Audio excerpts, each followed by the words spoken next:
चलिए तो स्टार्ट करते हैं हम लोग। ये क्वेश्चन, ये भी बहुत बढ़िया क्वेश्चन है ना। और ये सीबीएसई में लगभग मतलब इस तरह के क्वेश्चन पूछे जाते हैं। इसके पहले जो वीडियो बनाए थे उसमें का भी क्वेश्चन लगभग इस तरह के पूछे जाते हैं। और एक्चुअल में ये सब सीबीएसई के क्वेश्चन ही हैं। तो आप ये सब चीज़ को पूरा देखो, क्योंकि हो सकता है क्या एग्ज़ाम में आ जाए और आप ना देख के जाओ, आपसे ना बने, है ना। ये हो सकता है। तो आप ज़रूर एक बार देख लो कि आपसे बन जा रहा है तो छोड़ दो, मत देखो। लेकिन अगर नहीं बन रहा है तो आप ज़रूर देखो, आंसर भी मैच कराओ लास्ट में कि नहीं आ रहा है कि नहीं आ रहा है। ठीक है, ओके, थैंक यू। तो अब देखते हैं क्वेश्चन। कह रहा है कि find the equation of perpendicular drawn from the point P to the line this. Also write down the coordinate of foot of perpendicular from P to the line. पहले question को समझो क्या कह रहा है। कह रहा है कि find the equation of the perpendicular drawn from the point P से ड्रॉ होने वाला, जैसे 2 है, 4 है, -1 है, इससे ड्रॉ होने वाला जो परपेंडिकुलर है किसी लाइन पे, और उस लाइन का इक्वेशन हमें दिया हुआ है x + 5 divided by 1 is equal to y + 3 divided by 4 is equal to z - 6 और डिवाइडेड बाई -9। तो ये जो परपेंडिकुलर है ना, इसका इक्वेशन चाहिए हमको। तो ये 2D थोड़ी है कि आप कहोगे कि इसका स्लोप m तो इसका स्लोप -1/m, तो पॉइंट मालूम, स्लोप मालूम, इक्वेशन लिख दोगे ना। यहाँ पे 3D हो चुका है, और 3D में इक्वेशन को लिखने का तरीका ही दूसरा होता है, इस फॉर्म में लिखते हैं। तो क्या करेंगे हम लोग दो तरीका से इसका इक्वेशन लिख सकते हैं, है ना। नहीं, एक्चुअली एक ही तरीका होगा, दो तरीका से नहीं लिख सकते हो। तरीका वैसे बहुत है, लेकिन झूठ मूठ का क्या करोगे जान के, एक ही तरीका जानो। ठीक है, देखोगे सबसे पहले क्या करो कि इस लाइन पे, ये जो लाइन L है मान के चलो, इसको बराबर R मान लो, है ना, लाइन को, और जनरल पॉइंट निकालो। और ऐसा जनरल पॉइंट कि वो P से नॉर्मल वाला हो। तो हम लिख सकते हैं लेट कोऑर्डिनेट ऑफ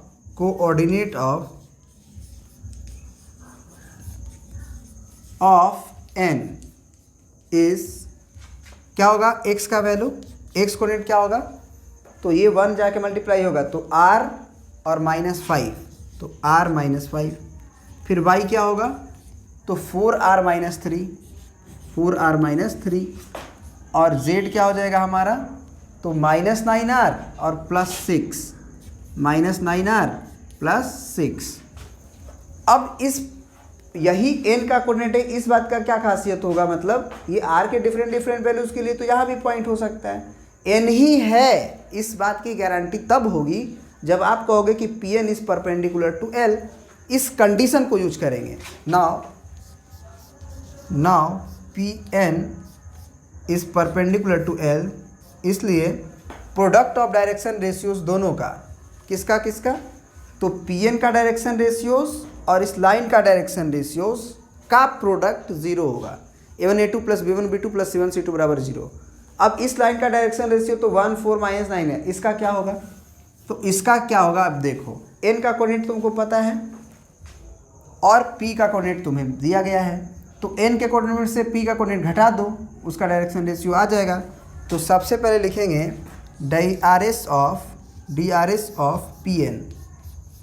तो Pn का हो जाएगा r - 5 - 2, यानी कि हो जाएगा आपका r - 7। फिर 4r - 3 में -4 करेंगे तो 4r - 3 और 4 7 हो जाएगा। फिर -9r और +6 में से अगर वो -1 घटाएंगे तो वो +1 हो जाएगा, यानी कि +7 हो जाएगा। ठीक है, अब ये लिखोगे, अब ये वाला जो वर्ड है ना, अब लिखोगे, अब ये लिख लेना DRS ऑफ Pn लिखे हो, हाँ सॉरी, ये वाला वर्ड अब लिखना है। Now Pn is perpendicular to L, तो a1a2 यानी कि r - 7 × 1 + 4r - 7 और इंटू में वहाँ का 4, और फिर यहाँ पे आ जाएगा, आप कह सकते हो कि -9 है तो -9 × -9r + 7। दोनों के कॉरस्पॉन्डिंग डायरेक्शन रेशियोज के प्रोडक्ट जो होंगे वो 0 होंगे। तो यहाँ से कितना आ जाएगा हमारा, थोड़ा सा मिटाना पड़ेगा क्वेश्चंस को, फिर बताएंगे आगे। ओके, प्रिंट कर लीजिए इसको।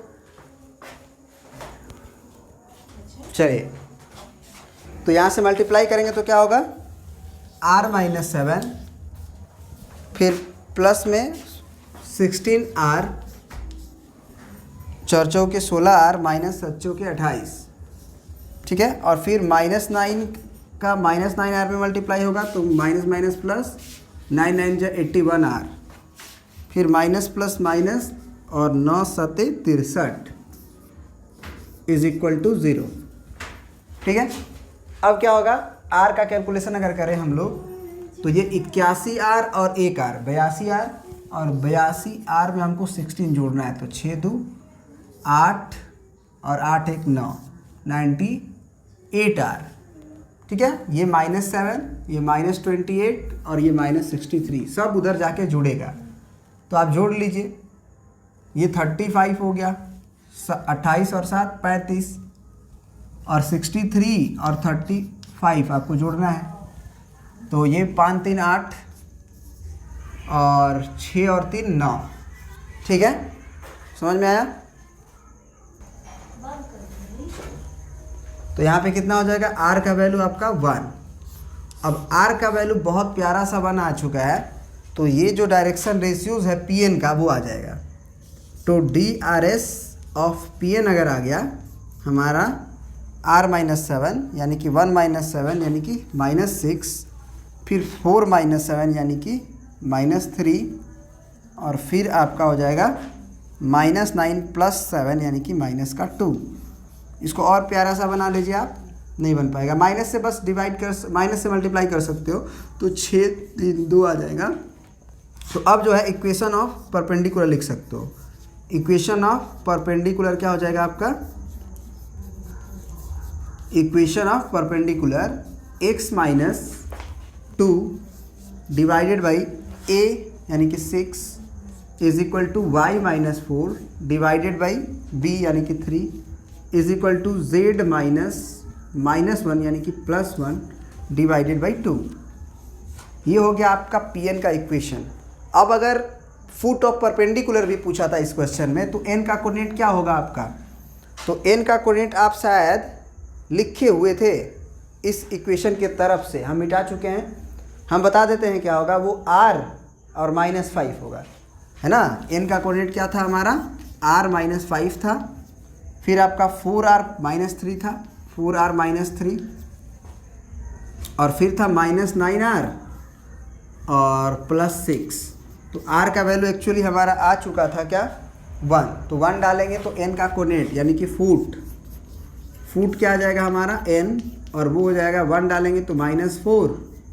यहाँ पे हम डालेंगे, एक्चुअल में यही कोऑर्डिनेट तो था ना, नहीं ये कोऑर्डिनेट नहीं था, वो डायरेक्शन रेशियो था।